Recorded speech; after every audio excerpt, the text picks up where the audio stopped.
Бәріңізге сәлем, мен Мардан. Қазақстанда қанша яхуди бар екенін біле алмадым. Бұл туралы мәлімет өте аз. Бірақ бүкіл әлем бойынша яхудилердің саны 15 миллион деп болжануда. Израильдің халық саны болса 9,2 миллион. Бұл бейнеде Израильдегі бір көшеге қияли саяхат жасайтын боламыз. Және Израильдегі дінді қатты ұстанатын отбасының үйінде бір күн қияли түрде қалайық. Өз ішінде бірнеше құпия нүктесі болған хариди мазхабының жұмбақ дүниесіне қадам басамыз. Бірақ одан алдын харидилер кімдер?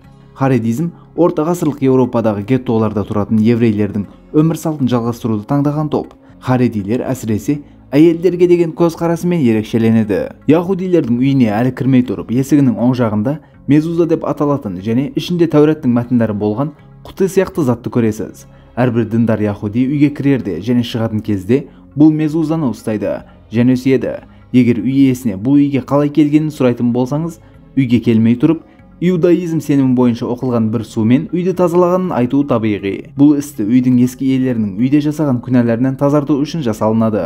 Үй иесінің сізге тамақ ұсынған кезінде ислам дінінде болған сияқты, иудаизм дінінде де кейбір тамақтарға тыйым салынған. Мысалға шошқа. Және сол тамақтарды дастарханда көрмейсіз. Сыртында қабығы бар тамақтарды да тұтынуға тыйым салынған. Халал болғандарын кошер тағамдары деп атайды. Ислам елдеріндегі тамақ өнімдерінде халал деген белгі болатын болса, оларда кошер белгісі деп аталатын белгі болады. Таңғы ас кезінде сүт ішіп, ірімшік жеп жатқан кезде ет өнімдерін жей алмайсыз. Себебі сүт өнімдері мен ет өнімдерін бірге тұтынуға тыйым салынған. Бұл естіген дыбысымыз не еді? Саяхат жасап жатқанымыз иудаизм дүниесінде ислам дінінде болған сияқты және соған ұқсайтын бір азан шақыру бар. Күн сайын ең жоғары жерге шығып, ғибадат етуге шақырады және мұны барайчу деп атайды.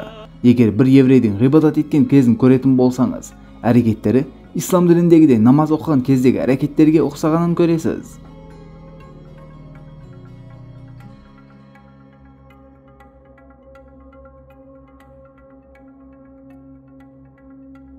Яхудилерде өте қатал бір заң бар.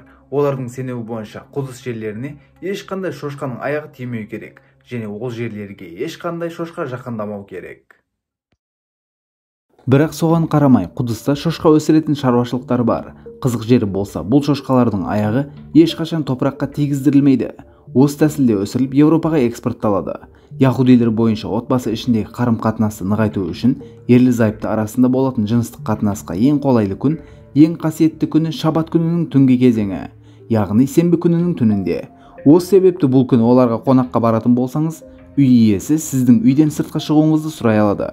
Яхудилер бұл күні ресми демалыс күні деп біліп, бүкіл істерін тоқтатып ғибадат жасайды. Көлікке мінбейді, ақшаға мүлдем тиіспейді және күні бойы ғибадат етумен болады. Көшелерде жүрген кезде камуфляж және әскери киім киген жастарды көп көресіз. Израильде 18 жасқа толған әрбір азамат, яғни әйелде, еркекте университетке барудан бұрын әскерге бару тиіс. Әйелдер 2 жыл, еркектер 3 жыл әскерге барғаннан кейін ғана университетке барады. Артынан үкімет универді бастамай тұрып, өзін көрсеткен ұлттық идеологиямен өскен жастарды ақш, Еуропа, Африка сияқты елдерге саяхат жасауға жібереді және оларды барған жерінде бақылауда ұстайды.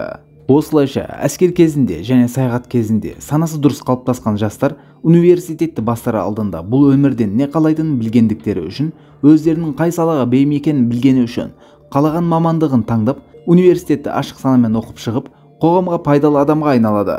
Сонымен дүниедегі стартап компанияларының жартысы Израильден шығады. Хариди мазхабы болса иудаизмнің ең төбедегі шоққысы. Израильде әйелдерде әскерге барып жатса, харидилер өз өмірін Тауратқа арнағаны үшін әскерге бармайды. Әскерге бару олардың ғибадатына кері әсер еткендіктен, оларға үкімет әскерге бармауға рұқсат берген және олар ғибадат етіп, дұға жасап, Таурат оқып, бүкіл өмірін осылай өткізеді. Бүкіл жұмыстар дұға ету болғандықтан, үкімет оларға дұға еткені үшін ақша төлейді.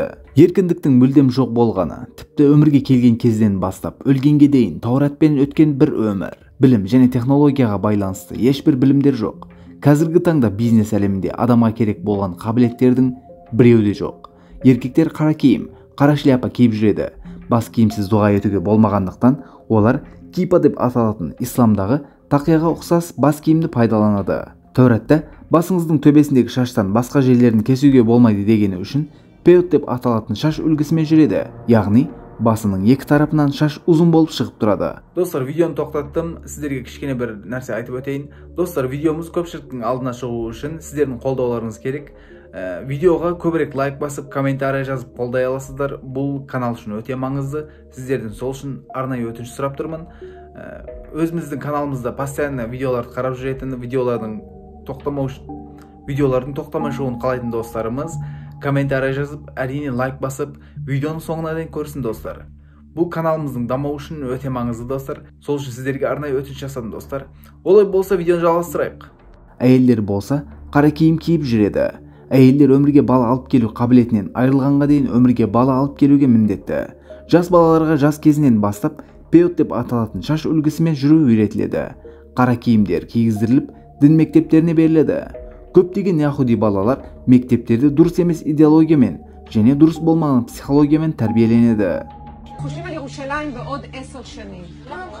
שמלחמה כל הערבים ימותו, וחלק מהם יהיו עבדים. Ультра-ортодокс яхудилер мұсылман дұшпаны деп білінсе де, өз дінінен болмаған барлық адамның өмір сүруге құқығы жоқ екендігін ойлайды. אנחנו לא רוצים לגדל פה בורים, אנחנו מלמדים אותם גיאוגרפיה כבר מגיל צעיר. עכשיו אתם רוצים שנשחק בשלא יטיפו לנו מוסר? איטלקים חברו לנאצים בשואה, צרפתים משטר וישי, והטורקים טבחו בארמנים, ובלא מלאה וגם בכורדים, נורבגיה הרגו את כל Тәуратта осылай бұйырады. Ол күні Тәңірі Аврааммен келісім жасап, оған солай деді: Мысыр өзенінен Ефрат өзеніне дейін болған жерлерді сенің ұрпағыңа беремін. Сіз Тәңірдің ұлдары боласыздар. Сен қасиетті бір халықсың, және Тәңірі бүкіл халықтардан жоғары етіп, өзіне тән ерекшелігімен сені таңдады. Тәңірдің саған беретін бүкіл халықтарын жоясың, оларға аяушылық танытпайсың. Харедилер Израильдің саясаттарын сынға алады және үкімет басшыларын дінсіз деп айыптайды.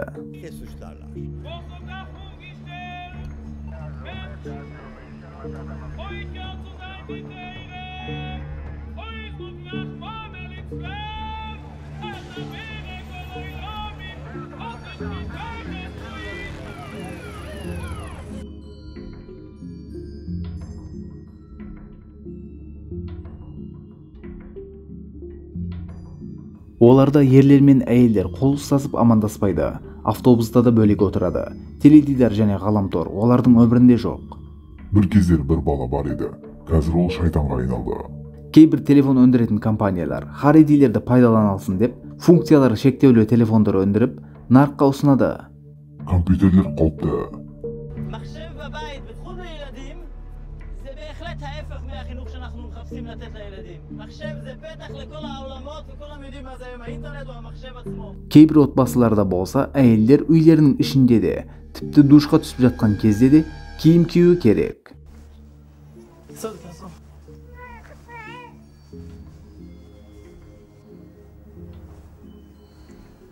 זה המטבח המפואר שלי. פה יושבים ואוכלים זוג הורים ו9 ילדים. זה חדר הורים. זה חדר בנות, סגור. ויושבים פה 3 בנים. אבל אשתך לא מוכנה שנצלם אותה משום מה. אשתי לא יודעת מה זה מצלמה ולא תסכים בשום אופן. אני שמח שהיא ככה, אני לא רוצה לשנות אותה. Дұрыс киінбеген болса, 10 жастан төмен болған қыздарды да сөзбен қатты ұрсуы мүмкін. Яхудилердің маңызды күндерінің бірі болған Йом Кипур күнәләрден тазарту күні болып саналады. Тек қана жаратушыға қарсы жасалған күнәләрдің кешірілгені. Йом Кипурда яхудилер 25 сағаттық ораза ұстап жұмыс істемейді. Бұл күнде тауықтарды басынан айналдырады және күнәләрдің тауыққа өткеніне сенеді. Бала өмірге келген кезде бөлменің аяқпен басылатын жерлеріне көмірмен шеңбер сызу, дұғаланған тастардың әйелдің мойнына және бөлменің түрлі жерлеріне асылуы жаман рухтардан қорғайтынына сенеді. Сонымен бірге яхудилерде ер бала өмірге келген кезде 8 күннен кейін сүндетке отырғызу салт дәстүрі бар. Сүндетке отырғызу рәсімінде баланың аузына бір тамшы шарап қояды. Бір яхуди біреуді өмірден өтті деген хабар алатын болса, киімінің бір бөлігін жыртады. Жаназадан үйге келгеннен кейін бір апта бойы душқа түспейді және еркектер қырынбайды. Яхудилер Якуб, Жақып пайғамбардың 12 ұлының ұрпағынан келгеніне сенеді. Бұл мәлімет Құранда Әл-Имран сүресінде де айтылады. Бул урпактын айылдер аркылуу жалгасууна сенгендиктен эркектердин башка улут айели менен үйлөнүүнө болмайды. Бул шектөөгө бас иймеген яхудилер коомдон шектетилди. Үйленетін қыз жігіт тойдан бұрын апта бойы кездесе алмайды. Тойдан бір күн бұрын ораза ұстау салт дәстүрге айналған. Израильде ресми үйлену жоқ, тек қана діни неке кыю бар.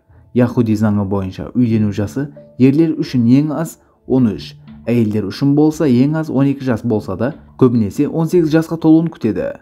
Үйлену Тәңірдің халқы арасына кіру деп сенеді, және негізгі мақсат яхуди халқын көбейту. Үйленгенден кейін балалы болу отбасыны қасиетті етеді. Тауратта бойдақтық, ғибадат жасайтын рухтардың азаюына себеп, және жәннатқа кіруге кедергі болады деп сенеді.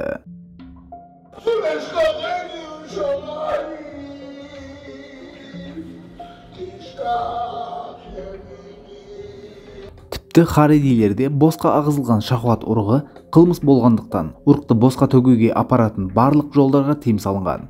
20 ғасырда 300 мыңға жуық яхудинің яхуди екенін дәлелдеп бере алмағаны үшін үйлене алмағандығы айтылады. Егер бір ұшақта екі яхуди бірге отырғанын көріп қалсаңыз, олардың жол бойы дуа еткенін көресіз. Себебі оларда қабірдің үстінен өтуге болмайды. Олар ұшаққа мінген кезінде қабірдің үстінен өткендігіне сенеді. Өткен жылдар бір яхудинің ұшақта саяхат кезінде өзін қорғау мақсатында осылай қапқа оралып алуы бүкіл әлем назарын аударған болатын. Басқа діндерде де яхудилердің дініне ұқсайтын әртүрлі нәрселер көруіңізге болады. Өйткені көшіп қону әртүрлі мәдениеттердің араласуымен діндерде бір-біріне кішкене араласқан достар. Бұл нәрсені көретін болсаңыз, онша таңқалмаңыз. Достар, бір видеоның да аяғына келдік. Лайк басып, комментарий жазыңыздар. Видеоларды өткізіп алмау үшін әрине каналға жазылуды ұмытпаңыз, достар. Қолымнан келгенше жақсы мәліметтер бердім деп ойлаймын, видео ұнады деп ойлаймын, сондай үміттенемін. Олай болса келесі бейнелерді көріскенше, мен Мардан. Аман сау болыңыздар.